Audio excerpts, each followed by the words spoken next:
Ne, toľko netreba to preháňať. Mnohí z nás radi cestujú, majú túžbu precestovať a vidieť kus sveta.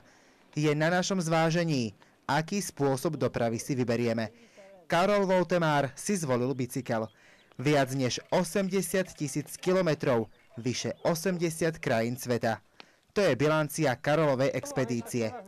Prvá etapa jeho dobrodružstva odštartovala 1. mája pod hradom Devín.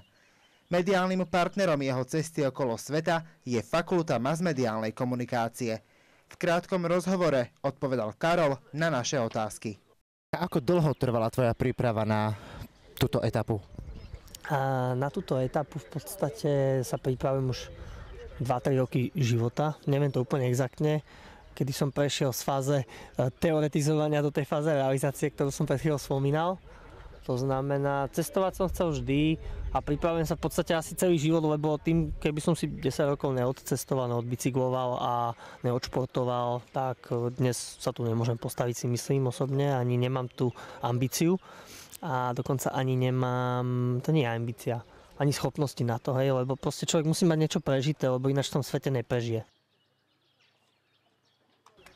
Si pripravený na situáciu, že by sa ti napríklad zlomil bicykel?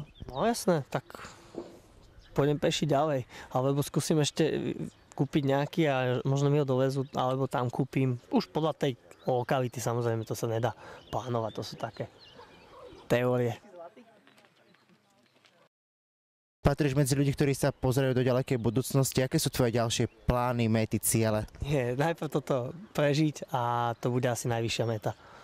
Karol Voltemár už o niekoľko minút odštartuje svoju prvú etapu cesty.